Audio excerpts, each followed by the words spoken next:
Good afternoon, church. I hope you're having a really great week. I wanted to take some time on this Thursday afternoon to answer a few more of your questions from our Sunday's message, Ask the Pastor.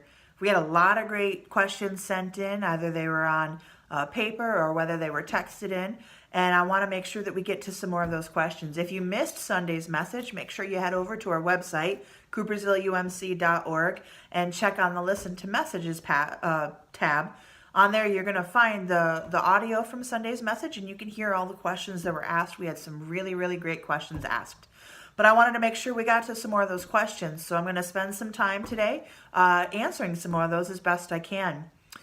First question, what's your favorite worship song? This is a really great, fun one because there are so many worship songs out there right now. I'd say my favorite modern or current worship song would be by a guy named Corey Asbury. It's called Reckless Love. This is a great, great song. It just came out a few months ago or earlier this year. And Corey Asbury is actually from Michigan, from just Richland, just north of Kalamazoo.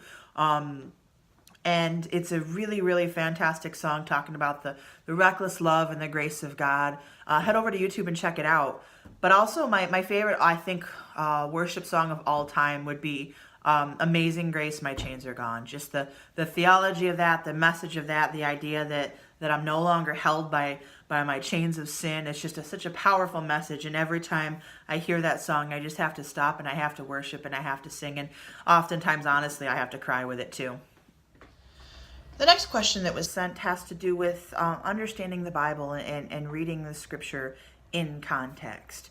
How do we do that with all the different pieces of information and viewpoints and everything that are out there?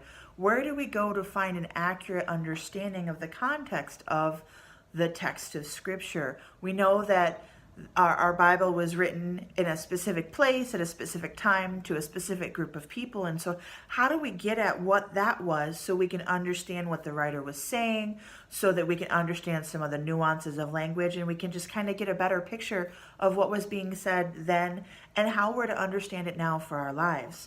The writer of this question ended their question with saying, this can be very confusing, and that's so true. How do we sift through all of the information to get something that makes sense for us without having to go to seminary or to get a master's degree or anything like that?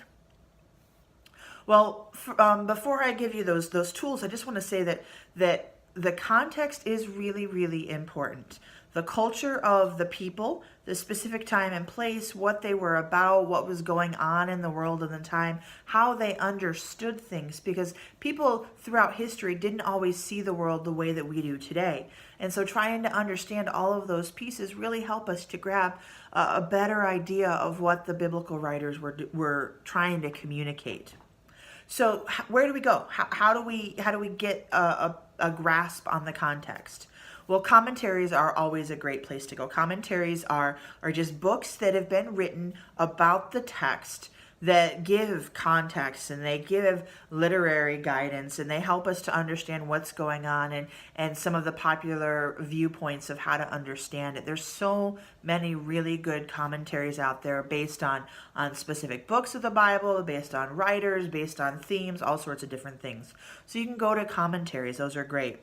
Another great place to start your learning, and this is only to start, I'm not going to say this is your ultimate source, but Wikipedia is actually a pretty good place to go to, because there are so many people that check the information there that you can get a lot of really good starting information. So if you go to Wikipedia and you say, you search for first century Jerusalem, that you just search for that, you're going to get an article that comes up that gives you all sorts of information about what was going on at the time, what the people were believing, who the people were, all the different socio-political things that were going on. And so it gives you this starting framework for seeing, okay, what was it like to live in Jerusalem in the first century? And then from there, you can start piecing together, okay, if this is what it was like, if they were dealing with Roman rule and conflicts of power between the Roman government and the Jewish leaders, and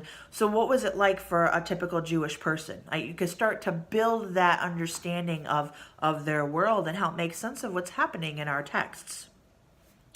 There's a lot of information online, and much of that information is really good. So just start looking. And make sure that when you do start looking, when you start Googling or whatever, that you do so with a discerning mind, right? We're not supposed to just take everything at face value.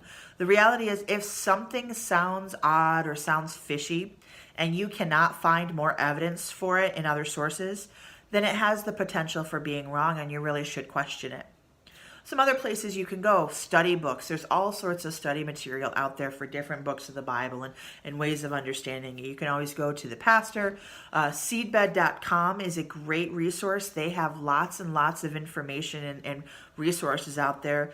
You can go to YouTube and you can search 7-Minute Seminary. And there's so many videos that are put out by professors of Asbury Seminary and different scholars that helps to explain different biblical concepts in very down-to-earth, easy ways. The Bible Project is another place that you can go. They've done videos on all of the books of the Bible and different concepts that help you, again, to give you a picture of that context and help you to understand it better. This is a great, great question, and I'll tell you, it's one that everybody should be focusing on, because understanding the context of Scripture helps us to understand the message of God that much more.